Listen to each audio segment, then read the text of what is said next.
میں نے کہا میری کوئی بیوی نہیں ہے، میں شادی شدہ نہیں ہوں۔ اس نے ایک سپاہی سے کہا اس کی تلاشی لو۔ سپاہی میری تلاشی لینے لگا۔ میری جیکٹ کی اندر والی جیب میں سے میرا انڈین پاسپورٹ نکل آیا۔ یہ مصیبت نتالیہ نے میرے گلے میں ڈال دی تھی۔ اس نے میرا پاسپورٹ میری جیکٹ میں ڈال کر کہا تھا اسے جیکٹ میں ہی رکھنا، یہ غیر ملک ہے، یہاں کسی بھی وقت یہ دکھانا پڑ سکتا ہے۔ اور مجھ سے یہ غلطی ہو گئی تھی کہ شور ہوٹل سے فرار ہوتے وقت میں نے پاسپورٹ نکال کر وہیں نہیں پھینکا تھا۔ مجھے یاد ہی نہیں رہا تھا کہ میرا انڈین پاسپورٹ جو نتالیہ نے خدا جانے کس جن بھوت کے ذریعے بنوایا تھا میری جیکٹ میں ہی تھا۔ انڈین پاسپورٹ برآمد ہونے کے بعد یہ ثابت ہو گیا تھا کہ میں انڈین نیشنل ہوں، ہندو ہوں اور میرا نام پرکاش کھنہ ہے۔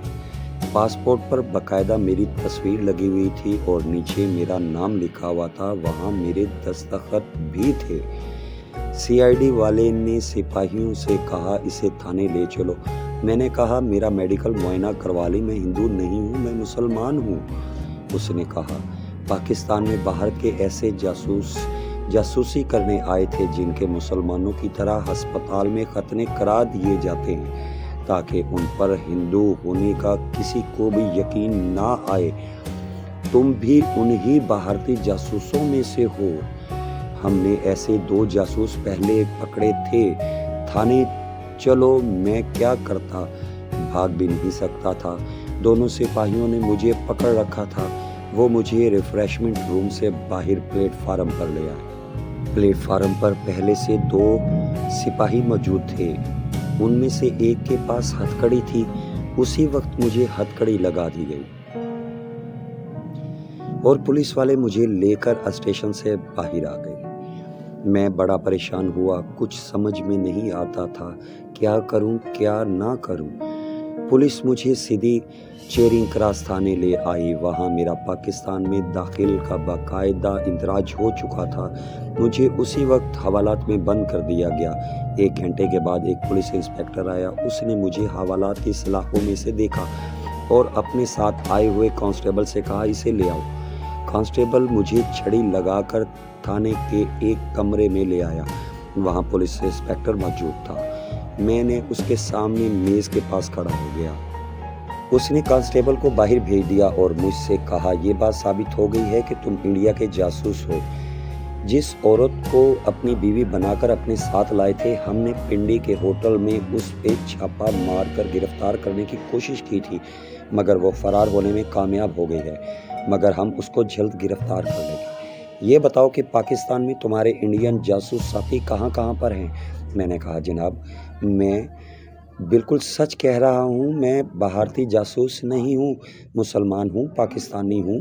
کیا میں پاکستان کے وقت مشرقی پنجاب سے ہجرت کر کے لاہور آباد ہو گیا تھا، پھر بمبئی اپنے دوست کے پاس کچھ دنوں کے لیے چلا گیا تھا اور وہیں ایک مصیبت میں پھنس گیا کہ جس کو سن کر آپ کو بھی یقین نہیں آئے گا۔ پولیس انسپکٹر نے کہا اس قسم کی فضول باتیں کرنے میں اپنا اور ہمارا وقت ضائع نہ کرو۔ یہ بات ثابت ہو چکی ہے کہ تمہارا تعلق انڈیا کے ان جاسوسوں سے ہے جو ہندو ہوتے ہیں مگر جن کے آپریشن کے ذریعے ختنے کروا دیے جاتے ہیں اور مسلمان بنا کر پاکستان میں جاسوسی کے لیے بھیج دیا جاتا ہے۔ میں نے کہا سر میں انڈین جاسوس نہیں ہوں۔ پولیس انسپکٹر نے کہا جس عورت کے ساتھ تم پاکستان آئے ہو وہ عورت کیا تمہاری بیوی نہیں تھی؟ میں نے کہا جناب وہ میری بیوی نہیں تھی، یقین کریں وہ ایک بدرو تھی، اس نے مجھے اپنے قبضے میں کیا ہوا تھا، اس نے میرا بھارتی پاسپورٹ بنایا تھا اور وہی مجھے اپنے ساتھ یہاں لائی تھی۔ پولیس انسپکٹر نے میری طرف جھکتے ہوئے مجھے گھور کر دیکھا اور کہا اس قسم کی باتوں سے تم پولیس والوں کو بیوقوف نہیں بنا سکو گے، تمہارے لیے یہی بہتر ہے کہ تم پاکستان میں اپنے بھارتی ساتھیوں کے نام اور پتے ہمیں بتا دو کہ وہ کہاں کہاں پر ہیں۔ میں نے کہا انسپکٹر صاحب یقین کریں نہ میں انڈین جاسوس ہوں اور نہ ہی میرا انڈیا سے کوئی تعلق ہے، میں ایک بڑی بھیانک مصیبت میں پھنس گیا تھا جس سے بڑی مشکل سے نکل کر آ رہا ہوں۔ جو عورت میرے ساتھ تھی وہ ایک چڑیل تھی، بدرو تھی۔ میرا پاسپورٹ اس نے جن بھوتوں کے ذریعے انڈیا سے بنوایا تھا، اس نے مجھ سے زبردستی شادی کر لی تھی۔ کیونکہ میں اسے پسند آ گیا تھا اور میں نے اسے کہا تھا کہ شادی کے بعد میں پاکستان میں ہنی مون منانا چاہتا ہوں۔ میں اس بہانے سے پاکستان لانا چاہتا تھا تاکہ یہاں آ کر اس سے چھٹکارا حاصل کر لوں، کیونکہ یہ میرا وطن ہے، یہاں مجھے پناہ مل جائے گی۔ پولیس انسپکٹر پڑھا لکھا نوجوان تھا، کہنے لگا اگر وہ بدرو تھی تو اسے پاسپورٹ بنوانے کی کیا ضرورت تھی؟ وہ تو تمہیں غائب کر کے اور خود غائب ہو کر بھی پاکستان آ سکتی تھی، کیونکہ جن بھوتوں تو غائب ہو جاتے ہیں۔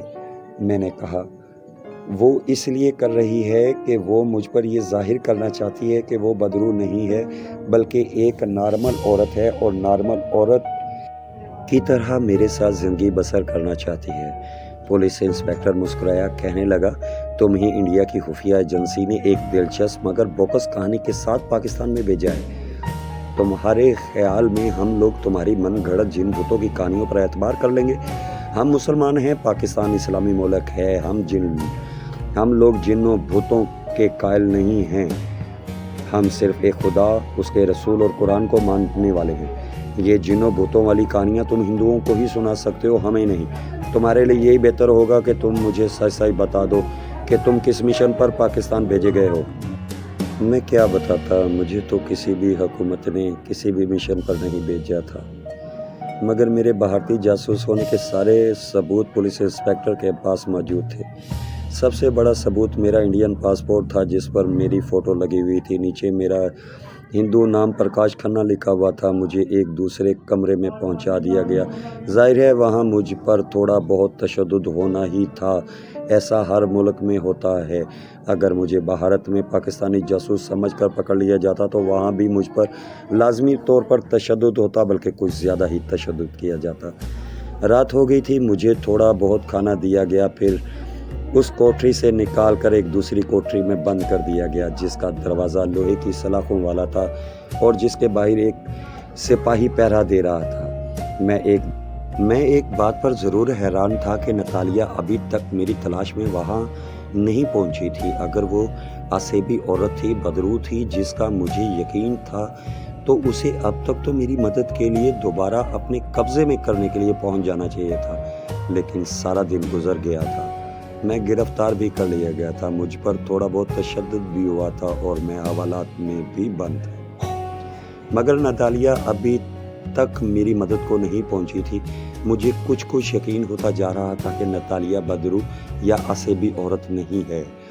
اگر وہ آسیبی عورت نہیں تھی تو پھر وہ آسیبی عورت مجھے میرا ہاتھ پکڑ کر ہوا میں اڑتے ہوئے نیم مردہ نیم زندہ لوگوں کی عجیب و غریب دنیا سے انڈیا کے شہر چندی گڑھ کے کرسچین قبرستان کی قدیم خانقاہ میں لائی تھی۔ وہ عورت کون تھی؟ وہ یقیناً کوئی بدرو یا آسیبی عورت تھی۔ اس کے گرم سانس کو میں نے اپنے چہرے پر اڑنے سے پہلے محسوس کیا تھا اور اس نے میری گردن کو چوما بھی تھا۔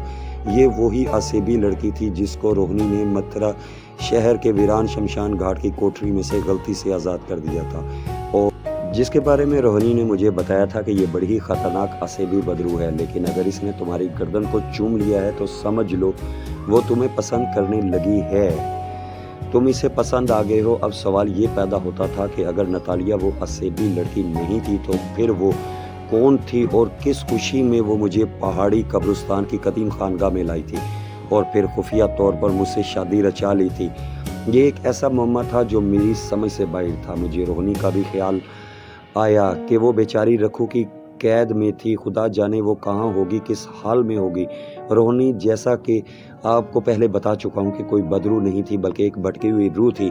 جھانسی کے مسلمان مغل صوبیدار شہزادہ شیروان نے اس سے شادی کر لی تھی۔ وہ اپنی مرضی سے مسلمان ہو گئی تھی اور شہزادے نے اس کا نام سلطانہ رکھ دیا تھا۔ سلطنت کا کاہن پجاری رکھو نے ایک سازش کے تحت روہنی اور سلطانہ کو قتل کروا کر اس کی روح کو کالے جادو کے ذریعے ایک مرتبان میں بند کر کے چبوترے کی دیوار میں دفن کر دیا تھا۔ میں نے وہاں سے مرتبان نکال کر نادستگی میں آزاد کر دیا تھا، جس کی وجہ سے رکھو پجاری کی بدرو میری جانب دشمن بن گئی تھی۔ وہ روہنی کی روح کو بھی دوبارہ اپنے قبضے میں کرنے کی سر توڑ کوشش کر رہی تھی اور اس کے پیچھے لگی ہوئی تھی۔ آخر جیسا کہ آپ کو میں نے پہلے بیان کر چکا ہوں، متھرا کے قریب پرانے شمشان گھاٹ پر پجاری رکھو کی بدروح کا مقابلہ کرتے ہوئے روہنی عرف سلطانہ کی روح شکست کھا گئی تھی اور پجاری رکھو نے اسے دوبارہ اپنے قبضے میں کر لیا تھا۔ اسی قدیم شمشان گھاٹ کی ایک کوٹری میں آسیبی لڑکی کی بدروح بھی ایک مٹکے میں بند تھی، جس کو روہنی نے غلطی سے آزاد کر دیا تھا۔ یہ لڑکی ایک آسیب تھا یا آسیب لڑکی تھی، جس کے بارے میں روہنی نے مجھے بتایا تھا کہ آسیب بدروحوں اور چڑیلوں سے بھی زیادہ خطرناک ہوتا ہے، مگر اتفاق سے اس آسیبی لڑکی کو میں پسند آ گیا اور بعد میں وہ مجھے آدھے زندہ آدھے مردہ لوگوں کے قبرستان سے اڑ کر بھارت کے شمالی پہاڑی علاقے کی طرف لے گئے۔ دوستو، اگر آپ کو ہماری ویڈیوز کو پسند کر رہے ہوں یا پسند آ رہی ہوں تو کمنٹ سیکشن میں اپنی رائے کا اظہار کیجیے گا، اور نیکسٹ پارٹ اس کا ہم کریں گے کل اپلوڈ انشاءاللہ، اور ہمارے ساتھ رہیے گا۔ اگر آپ بھی نیکسٹ پارٹ دیکھنا چاہتے ہیں تو میرے چینل کو سبسکرائب کر لیں، بیل آئیکن پر ضرور کلک کریں تاکہ جیسے ہی نیو پارٹ آئے آپ پر ٹائم سے پہنچ سکے۔ مجھے دعاؤں میں یاد رکھیے گا۔ اللہ حافظ۔